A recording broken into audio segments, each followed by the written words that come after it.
water's good. I've seen a lot of hardware nonsense.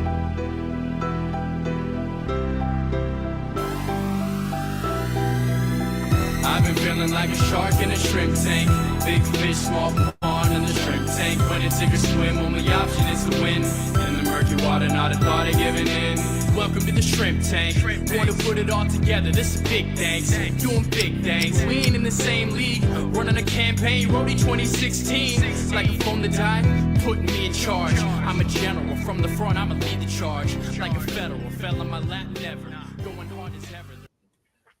Good afternoon, everyone. Welcome to another episode here on the Shrimp Tank, powered by Celsius Beverage. This is your first time tuning in. You catch all these amazing episodes up on our website, shrimptankpodcast.com. Every week, we are joined by some of the best and brightest entrepreneurs in and around South Florida area. And of course, this show is run in collaboration with the Florida Atlantic University's Adams Center for Entrepreneurship. I'm joined by my co-host, Dr. Kevin Cox. Kevin, what is going on? This semester's almost over. This is the first time we put the Shrimp Tank in the curriculum, and it's coming to an end. Yeah. Don't I know it? And boy, I'm excited. I like the end of the semester. I like the whole semester, but the end in particular. So we're super busy time right now. We had our annual pitch competition last week. We're going to announce the winners next Wednesday at 4:30 p.m. at a great event, the Innovation Celebration at Tech Runway. That's a free event. It's open to the public, where we celebrate all the innovative things happening across FAU's campus.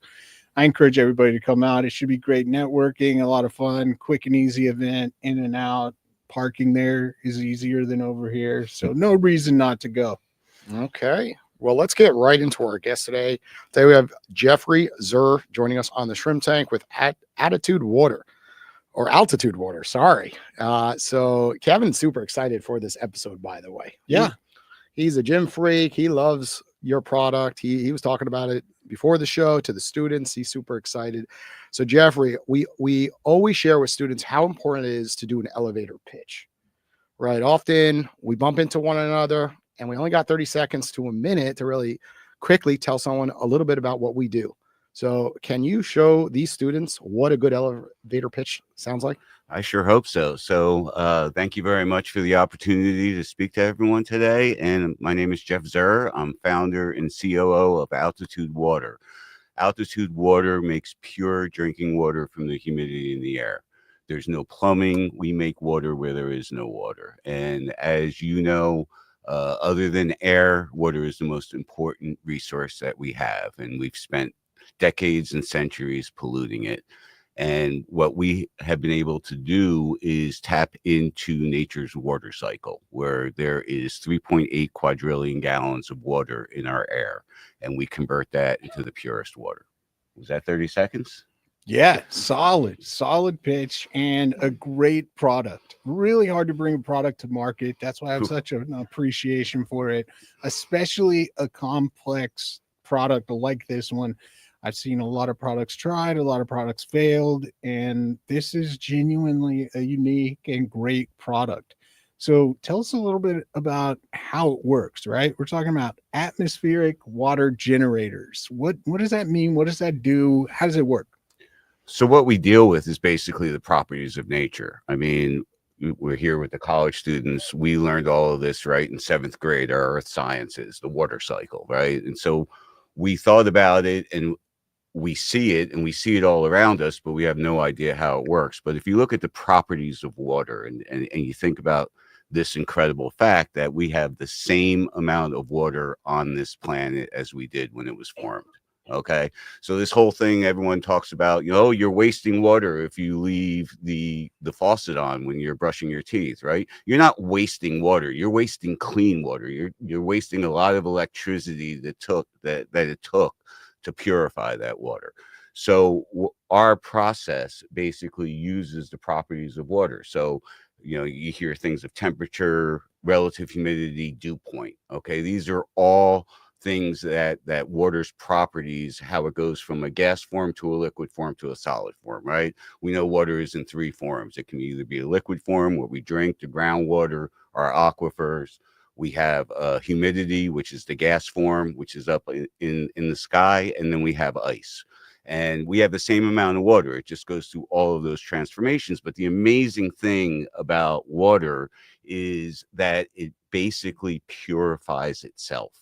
And that's how it can survive. And we have this limited amount of water on our planet, because when water goes from a liquid form to a gas form, it's pure. Okay. And everyone goes, well, how is that? Well, 90% of our evaporation comes from where, right? The ocean. Have you ever had a salt rainstorm? No. It's because all the salt, all the PFAS chemicals, all of the hormones, all of the nanoplastics that we've put into our water for the past decades is left behind as it leaves the liquid form and goes into a gas form. And then the same properties when water goes from a gas form to a liquid form, right? We've all gone to a bar, had a drink, sat it down on the bar on a hot day, right? What happens? The bottle sweats, right? It's making water. It's because the water on the inside's cooler than what the dew point is. So it's going to condensate on the glass. The interesting thing that I always tell everyone is the water on the outside of the glass is purer than the water on the inside of the glass, because it's how you distill water, right? So that's basically the properties we tag in. So our machines use a lot of different technologies regarding airflow to get the most air across our coils. And so we have a cold coil. It's basically an air conditioning type of technology, but we have made it a smart technology with our software and the different things that we do, in that because we have to adapt to the different temperatures, right? We have to operate at 100 degrees or we have to operate at 50 degrees. And in order to do that, the machine reacts differently. So we've been able to match our machine that as the environment changes, we can maximize water production. So where an air conditioner is trying to make cold air for you, our whole thing is making as much water as possible with that technology. Okay, so a lot of science, a lot of technology. Now let's get to the basics, just to make sure all the students know exactly what we're talking about, which is, I think, the really cool part. You get one of these boxes, right? Now you set this box. You put it inside, outside, both, or was one better than the other? Outside is always going to be a little bit better because you have more humidity. Okay. So inside you're dealing with your central air conditioner, which is basically also taking water out of the air. So you're dealing with usually about a 45% relative humidity. Okay, great. So South Florida's humid place. I get one of these boxes. I set it outside. What does it do? What does it produce? What do I get? How much, etc.? Sure. So in a 24-hour period, our T12, which is our home and office unit. So let's just go with that. It will be in your household. If you had it inside, it will make somewhere between 4 to 6 gallons in a 24-hour period on the inside of your house. Now, again, this is a total plug and play system. You take this machine, you plug it into a 110 outlet, and you're making water.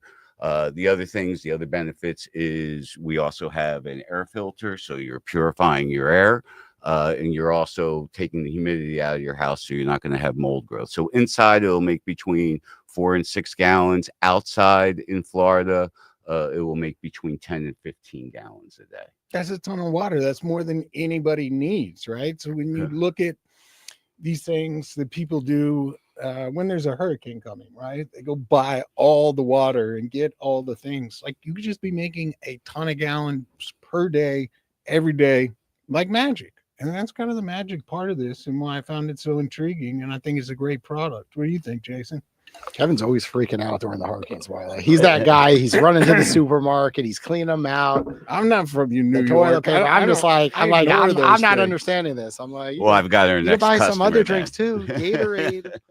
But no, very, very interesting. How much does one of these cost? So the T12 retails for $4,000. We're in the process right now. One of the exciting things about being in South Florida, and we are a South Florida company. We've been operating in Florida and manufacturing. We are a made in the USA product as well. So I'm trying to understand. I'm sure students are thinking the same thing. Is who's buying this, right? I completely understand where you have a natural disaster, right? Hurricane comes through and you're like, we would all want one of these. But here, me, the consumer, right? I got one of these water bottles, on my desk. I bought this at BJ's, or you go to Costco, Right. and they're always $3.99 for 40, right? Yep. Super cheap, right? And growing up, I always had the Poland Spring and the big jugs. Love the quality of the water tanks, of course. So it kind of explained, is it the consumers that enjoy the functionality here, and they also like that it's for when disasters come? Like, who's spending $4,000 or $5,000? I'm just trying to wrap my head around it. Sure. So to me, what we're putting in our body, and our body is our temple, right? And so what we put into it is so very important. You're right. You can go out and buy this, very convenient, $3, but what you're thinking you're doing with this is all you're doing is making yourself feel better, making you think that you're doing something to protect your body. You're not, because the nanoplastics and where this is coming from. So yes, anyone that is caring about their health and caring about what they're putting into their body, because our body is 72 or 78% water, depending upon whether you're a male or a female. So water is so important to get your nutrients and the things, and being hydrated is probably one of the most important things. And that, I mean, even for your skin, for your elasticity, for all the other things. So if you're 72 or 78% water in your body, I would think that you would be concerned about, number one, where you're getting your water from, because what has happened over these decades is we've done the engineer's creed, right? The solution to pollution is dilution. We have all these nasty chemicals, and we take them and we throw them into a big body of water, and we dilute it down to something that the government tells us is safe for us to drink. So you're saying that, just in general, just with all the facts around plastic water bottles, that they're not as healthy as all of us really believe, and that your unit in general, based on the cost, it doesn't matter about the cost. It's just that much better in general long term, because you're not involving plastic. Is that what? Well, cost always has a factor, right? I mean, we always have to be able to afford what we want to put into our body. But if you compare a machine that's going to provide you the purest water for 12 to 15 years, where you have a security that no matter what happens, a disaster happens, there's a run on the stores for water, you and your family, you look at what happened in Flint, Michigan. Okay. And that itself is an atrocity, but it has to make you fear that some of the information that you're getting is not accurate, and there may be dollars behind it. Okay, because if Flint, Michigan had to go and totally redo everything instead of taking the water from a more polluted river, which caused a whole bunch of chemicals. Go ahead. So how do you change the mindset of the consumer? Because that's the hardest thing here, right? Without question. Right. We have everybody glued to their cell phones, on TikTok, on Instagram, and another expert comes out that has 1 million followers, and they say, well, this is actually what I recommend doing.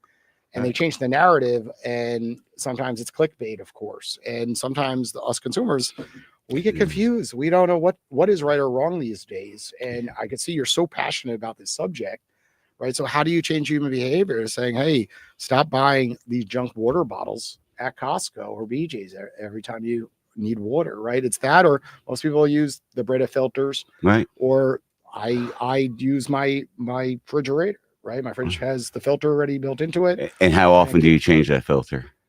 I do, I do, but they're expensive. Oh yeah, it's annoying to change those things. But most people, a lot of people don't.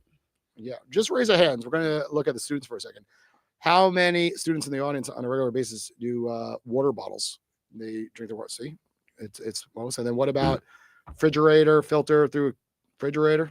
And then that's everybody. And then other. Like, is there someone who does other? Okay, we'd like to hear from the others later when we have students come up. But it shows. So that question, going back to it, is like, how do you change just consumer behavior? It is. I mean, that's number one. It's having great opportunities like you guys provided for Altitude Waters to have us on a podcast like this, to talk to the students, to talk to our community and say, hey, this is here, and this is what's happening. And absolutely, the information and searching is so important. And we have to do it on our own now. I mean, let's face it, you have the news is all of us now, right? Because what we're seeing on TV is more opinion than it is news. So we have to take our own time. But how do you change that? Wow, that is something. I've been in this 15 years, right? Yeah, it's So difficult. it is because, number one, we're fighting against conglomerates. Okay, we're fighting against Coke, Pepsi, and Nestle, three of the largest food conglomerates in the world, who did an incredible job with this. So what they did was they educated the public half. They basically told you all the things that I just told you about dumping all these chemicals into the water. And they basically told you that the water that's coming out of the tap is not safe to drink. But they didn't tell you that they're creating another ecological nightmare with this plastic, and that all of this plastic breaks down. So you ask, 10 years ago, okay, I was called one of the biggest conspiracy theorists, fear monger. I'm trying to sell my machines because I'm telling people that this plastic breaks down and leaches into the water, right?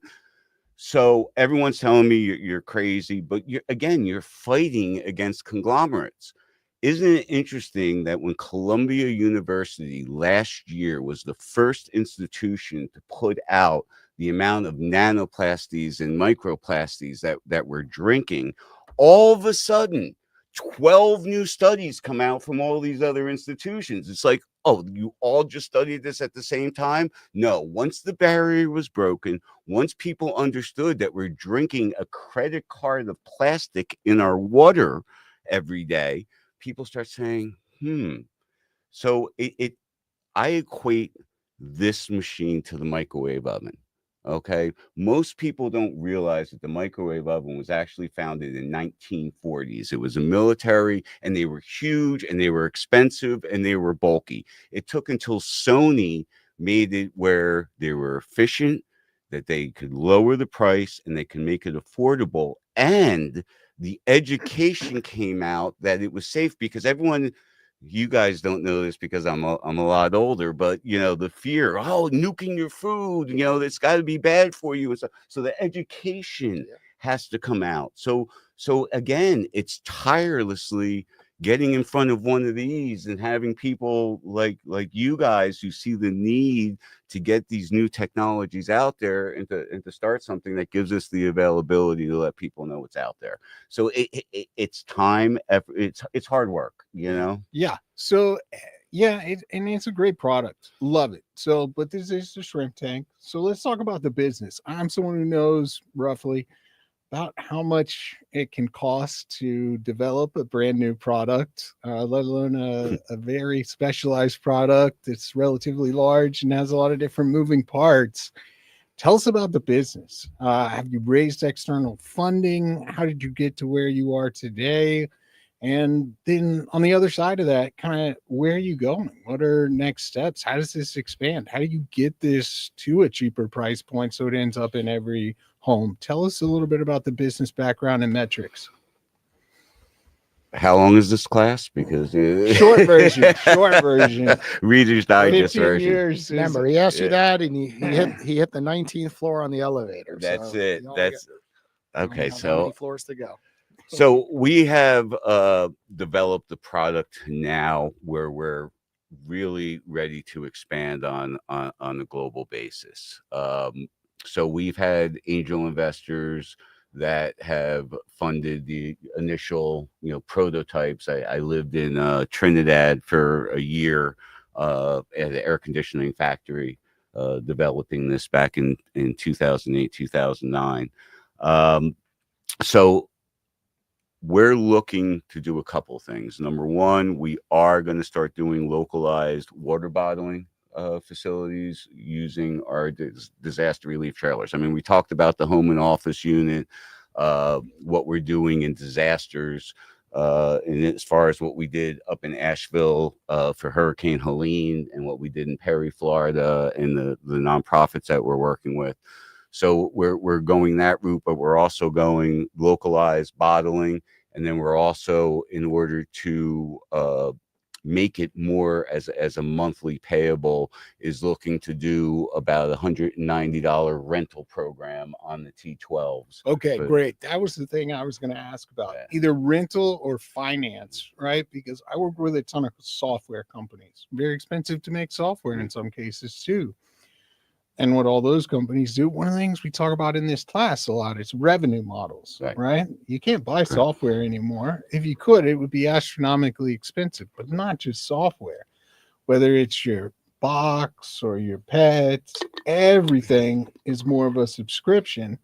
So there's a lot of consumers out there who either don't have a great understanding of finance or don't generally care. And that could be it too. I subscribe to bunch of different things, not a bunch, but some, right? Is that a lot of people will pay $14.99, $19.99, maybe $100 kind of forever, Right. but they would never pay the purchase price for whatever thing it is, even though in the long term it ends up being much more expensive. Yeah, we're reactionary, not preparatory, and absolutely. Like you could have spent a few $100s and gotten your dog everything you could ever imagine, or you get a box every month, but it's only $19.99. But then your dog lives for 7 years, and you're like, oh, I spent $2,000. Yeah, absolutely. So those are the things that we're working on. Again, the economic environment.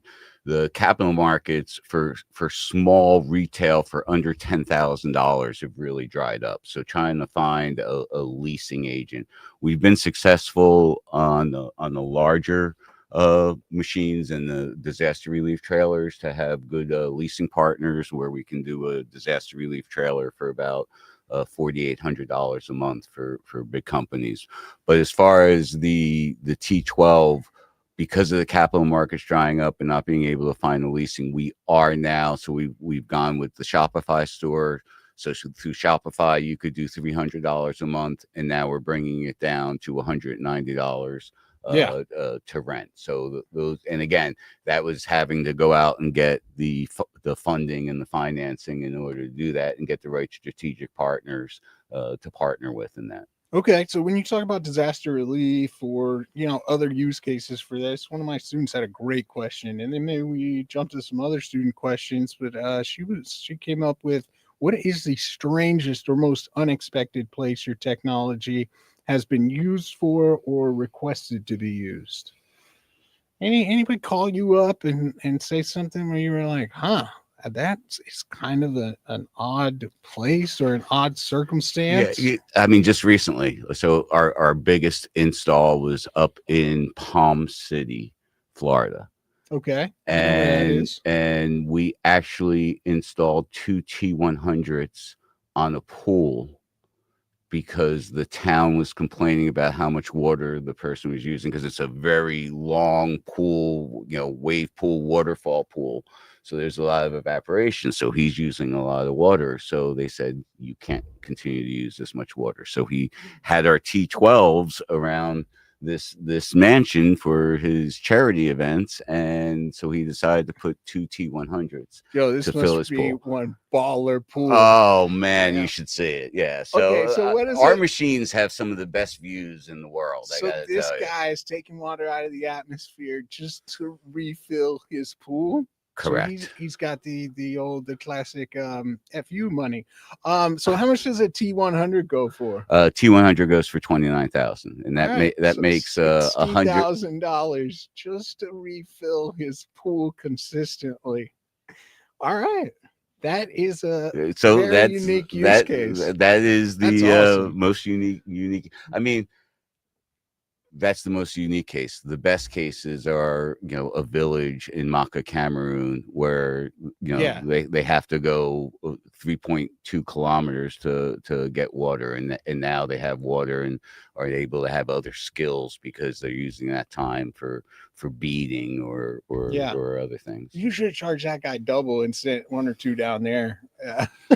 It wouldn't have mattered.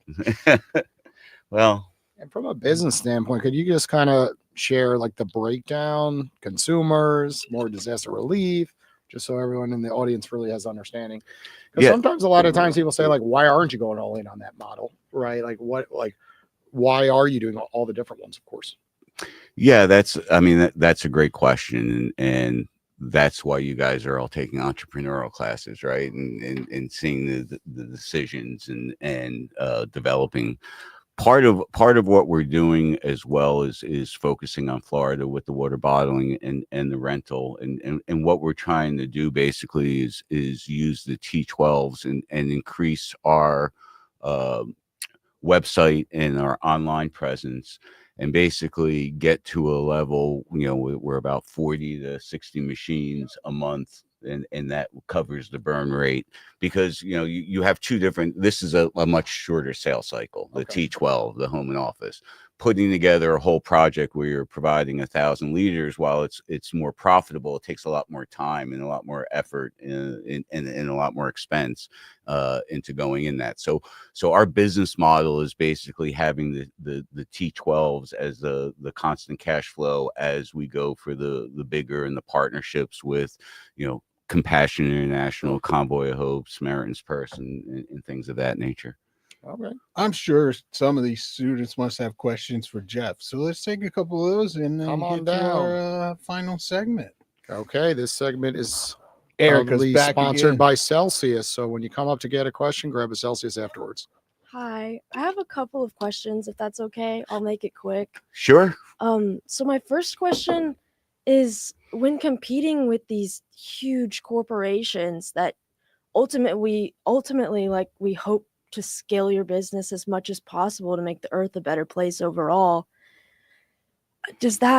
how do you deal with that threat of those corporations? Like, I know a lot of businesses get shut down and weird things happen. How are you dealing with that? Faith. Faith. You believing in what you're doing. Okay. Believing in that what you're providing is a better future, a better opportunity. There is nothing, and I'll just say this to everyone. There is nothing more important in what you do to have belief and faith in what you're doing. If you don't have that, you're not going to be able to overcome the difficult times or the fear of that. I mean, it is scary to think you're taking on conglomerates, and you're taking on conglomerates that are basically getting the water for free because they promise jobs, and throwing it in a 9-cent bottle and charging $2. Okay, their profit margins. There's a reason that bottled water is the #1 beverage sold in the world. We all have it on our sink, and it's still the #1 beverage in the world. So you have to believe in what you're doing. It's because the trials and everything is going to come, and those fears, and the only way to overcome the fears is faith. That's the bottom line. Okay. Thank you so much for sharing that. Oh, you're welcome. I really appreciate it. If you believe in what you do, and you believe that you're helping people, and you have that in your heart, you'll be able to overcome all those obstacles that come in your way. Thank you. You're welcome. I also wanted to ask about if you were planning to create. I know that the machines are somewhat portable. You can get them from place to place, but I was wondering if you guys are looking to create something that's even more portable, like I could pick up and put in my car and take with me somewhere. Yeah. So we have. Wow, great question. So we just one of the things that I love about our product, and it was the core from when my father and I started it, was stay as close to nature. Nature does everything the best. We're the ones that mess it up, right? So if you look at every part of our system, in other words, our purification, I could do RO filtration to filter the water. I'm using ozone. Okay, it's a natural gas that protects our earth, is the most powerful water purifier, and it's natural. And it turns into oxygen. So my water looks carbonated because there's so much oxygen in it that my cells are going to absorb it based on osmosis. Wow. So that's, I hope I answered your question. Yeah. And Okay, awesome. Thank you. Great job. Hello. What's up? Very interesting idea. And as you were saying that you and your dad, you want to stay close to nature. And when you were making this, I have a question about how, when it first started, what were the steps that you guys took to create this like contraption that it is? What kind of research did you have to do? How did that become a thing? Nothing but hard work, right? So my father sold all his oil wells back in 2007. I sold my restaurants in 2007, and we both looked at each other, what do we want to do when we grow up? And we believed that water was going to be the next oil. So how we started is we found this technology over in China, which I call the first generation atmospheric water generators, and we became a distributor of them. And they have the RO system, the 7-stage filtration, and everything like that. And what we were finding, other than the 30% return rate because of the quality control on the Chinese product, was that the RO system, while RO filters are great, I'm not saying that they're not, in this application, they're not as efficient because you're moving so much water. So even if the filters are doing a great job, you still have a tube that's growing biofilm that comes out of that filter. So all of our machines that were working well, they're total dissolved solids, which just is a measurement. It's a $20 meter that you can put in water and tell you. It won't tell you what's in your water, but it'll tell you how much of bad stuff's in it. And so that was going up. And we're like, how can this be? We're starting with pure water. And it was in the tubes. We found it in the tubes. So then we said, well, this business model is not going to work. If we're 30% return rate on the product, and we're having after 2 years that the water is not as pure. So that's when we researched and found ozone, and that's when I went down to Trinidad to do all the research and development, with the whole time of bringing the manufacturing back to the U.S. because back in 2008 we had a huge recession, and the only way to come out of a recession is creating jobs. So that was one of the things that we wanted to do, and we've been manufacturing in the U.S. for the past 15 years. Wow. Yeah, that's very interesting. Thank you. Thank you very much. Good afternoon. Good afternoon. I just had a quick question. In your experience, I've heard over years of individuals wanting to use possibly seawater and convert that into drinkable water. I just want to know, in your experience, obviously you've been doing this for, you said, 15 years, if whether you're pro that, against that, what you've seen from that, and if you think that's a viable option.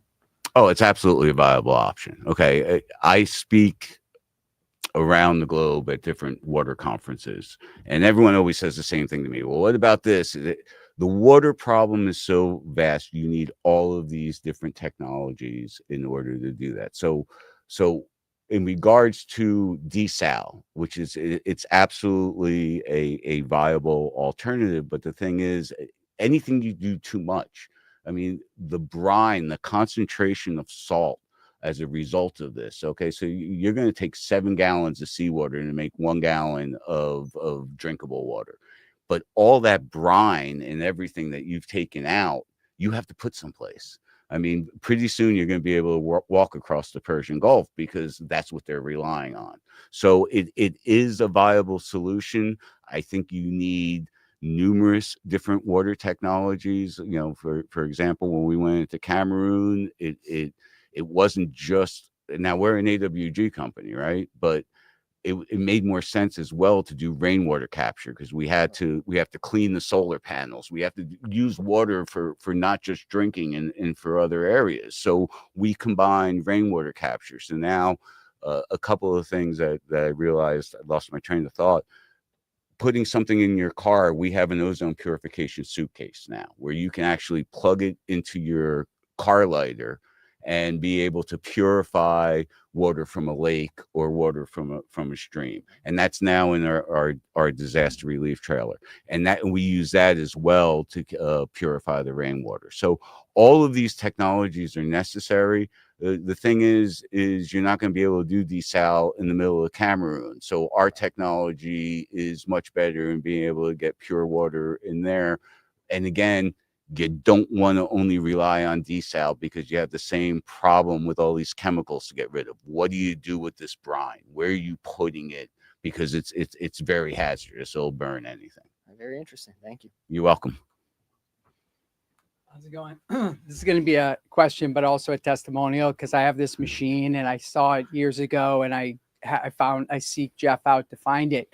But a couple things he left out just because he's like in the business, but you can't drink groundwater anymore. There's like lithium and plastic in there. And no matter what they tell you, it's probably not good for you. And so this machine, the patent is that he ozonates the water every 20 minutes. He pumps ozone O3 through there and it cleans the water. And I was buying like I was buying Mountain Valley in the glass thing. It was costing me like $100 a month to have this water. And if you guys taste this water, it's just better. And so I think this is more like the microwave oven, where in Florida we have so much humidity that in a few years, every house that has a pool is going to have a water making machine outside. And then, you know, the countertop versions that Jeff's talking about. But it comes down to how good's the water. And this is like the best water because you're taking it from the air and he ozonates it and then they remineralize it. So it's actually like the best water. So that, and I just want to say one thing about, he mentioned this disaster relief trailer. What that is we got a trailer with one of these big machines in it that makes 200 gallons of water a day. And we have solar on the roof. So if a disaster happens here, we're not out of water. We have tons of water. We have 200 gallons a day. So I think every town needs a few of these, and, you know, every, you know, place that has people congregating has to have one. So my question to Jeff, because I know this machine, you know, people come over to my house and they just fill up their 5-gallon jugs all the time, my friends, because it's the best water. But I'm wondering if you're starting to see that rather than the $4,000 retail machines, it probably might make more sense potentially to focus on these disaster relief trailers, because, you know, for $125,000, whatever it is, fully in, you now have 200 gallons of water a day free from the, you know, environment. So I almost think maybe, you know, flipping the company so that it's really focused on people who are preppers. I mean, people are prepping for the end of days. If you ask them, what are you doing with your water situation? They're like, oh yeah, I have 200 gallons of plastic water in my basement. It's like, yeah, that's great for like, you know, a few hundred days, but after that, you're going to die and somebody else is going to take your food and be living here. What are you doing about your water? And the answer is, if you have one of these machines, you're going to be doing it. So I think, I don't know, maybe the prepper and the, you know, disaster market is, do you think that could potentially be a better, easier to, you know, get money from people that have it than, you know, asking somebody to, you know, have that vision to buy it for themselves? That's a great question, Zappy. And what the whole class just got is Zappy and I, like he said, he sought me out. I'll never forget when he came to the factory. He's like, I've been looking for you for 5 years, because our unit was up at Hippocrates in West Palm Beach. But this is, you know, having the best product. Yeah, I'll go back to, and I know I'm going to blow all the college students' minds, but you know, before DVDs and everything like that, we had Betamax and VCRs, right? Play films at home. And the bottom line is Betamax had a better product, but VHS had better marketing, and they captured it, and Betamax, you know, went out. So you surround yourself with a whole bunch of different people with different viewpoints, and you put ideas out there, and the points that Zappy is making is absolutely correct. I mean, and as far as I'm concerned, in my vision, and while I love my business, and, you know, I have to be able to afford to live, I do love the ability to help people and to see people just smile because they have something that they never had before. But I believe that the disaster relief trailer, I mean, it's state of the art. It's something that had been a goal of mine, you know, for 10 years. And by the way, Zappy's nonprofit Mind Army raised the funds and funded our first disaster relief trailer.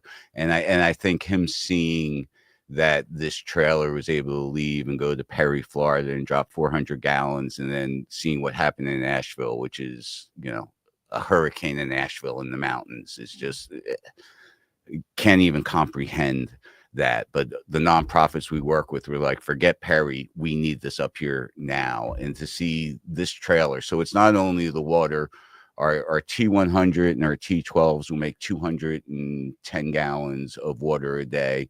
Our purification will purify 1,500 gallons, and we have 60 kilowatts of battery storage in the trailer. So that trailer showed up in day 2. We were making 600 meals because we had the water, the electricity, and we partnered with a grassroots aid partnership, which is a nonprofit that goes around the world with food trucks feeding people in the disasters. They're based in Asheville. Disaster came to their backyard. All their food trucks were operating, but they had no water and they had no electric.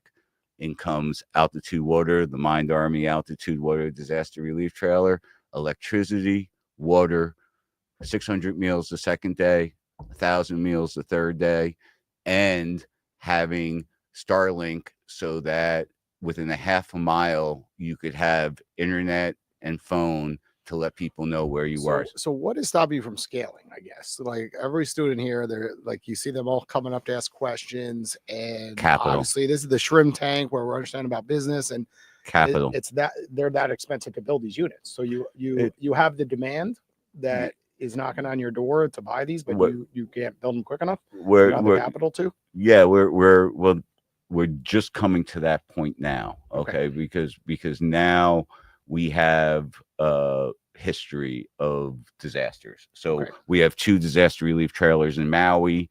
So your question is really capital and that constant weight of bringing the capital in. What's the valuation? How much of the company are you giving away to get to that? All the time. I mean, this is actually your class. You know, it's like, is it worth it for me to give up 20% for this, or what do I tackle? But to answer your question, now having the proof of everything that we've done, now all of a sudden it's getting ready to explode. And stars have aligned. I got you. In the past, not everything was fully ready. You didn't have everything in line. Okay, we have one last student question. It's Ashley. She's passionate about water. Mm-hmm. I am indeed. I'm going to school here for environmental engineering, and I want to learn how to clean water one day. So I first off wanted to say it's amazing what you're doing right now. It's super interesting. But I did want to ask about that portable, or the one that's $4,000 that you can have in your home or put outside. Mm-hmm. Does it have to be plugged in? It does. Yeah, we need electricity. So this machine will use about 630 watts of electricity per hour to make the water. So we do. I mean, but one of the things that has been in the 15 years is the solar technology has gotten so good, and it was all about the storage. All right. So Tesla's isn't about the car, it's about the battery, right? It's just a cool way for them to generate cash flow as they're continuing to look at the best ways to store energy, because that's what we need to do. So you have to plug it in. We do need electricity. Could you install a solar panel on that one, or is it too small for that? No, we have. So to go to Zappy's, we have a prepper package where you can buy a T12, a solar generator with 2 panels that basically fold up, that will enable you to run it 24 hours. And for $10,000, you have electricity and water, and you're self-sufficient. Yeah, that's awesome. Because just in case, like, we have a hurricane and we lose power. Absolutely. Absolutely. So we partner with solar companies, and we do packages together so that you can totally be off grid and sustainable in any disaster, and provide you and your family with the purest, safest water and the electricity and the communications that are necessary. Sweet, thank you. I love the tie-dye hat. When I go and do missions work and on all the things, I'm usually wearing that. You'll see that in Florida Awesome. in Maui. Let's go. And so we all understand 640 watts. Like, is that So the same as a refrigerator? Kind of gives an idea. Yeah, it's basically about 20% more than the refrigerator. So it's basically less than 3/4 of a kilowatt. So Right. Okay. Yeah. All right. Well, we got to wrap this show up, but let's do one of these fun things we've got put together on our list today. right now on the fly, if you had to develop a water saving product for a space mission, Mhm. you got any ideas? For a space mission, well, there's always going to be humidity. There's always going to be evaporation. There's always going to be water moving around. I mean, we hear about going to Mars. The shipping cost of water to Mars is pretty large. So I do believe an atmospheric water generator would work with that. All right, so same product. Yeah, That's an absolutely. easy one. Okay. Well, Jeffrey, thanks for joining us here on the Shrimp Tank today. For audience listening, they want to get in touch with you. What are the best routes? You have a lot of people, of course, that probably want to look into these products online. What is the website they go to? But if they want to just reach out to you, maybe there's an investor out there that heard this story today and they want to invest some capital. Maybe it's a distributor, whoever it might be, but tell people how to get in touch. Absolutely. So number one, our website, Altitude Water, is altdwater.com. That's altdwater.com.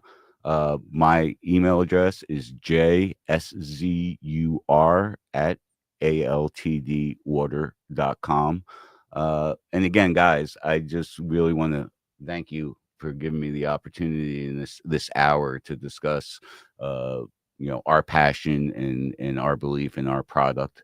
Absolutely. And also to be able to, I love doing it with college people, and we also believe we've done robotics clubs where we've helped kids. I mean, because that's where our future is, and honestly, I'd rather have them learn from our mistakes than make them themselves. So that's what this is all about. So Well, you talk to Kevin. Kevin, get one of these installed on campus. I'm telling you, Some of these old school water fountains. You have AJ telling you how Come on. awesome it is, and, Yeah. and now you tell me you worry during the hurricane season. You're my next customer, man. And I'm showing up at your door. All right, we'll figure out something special we can do. There we go.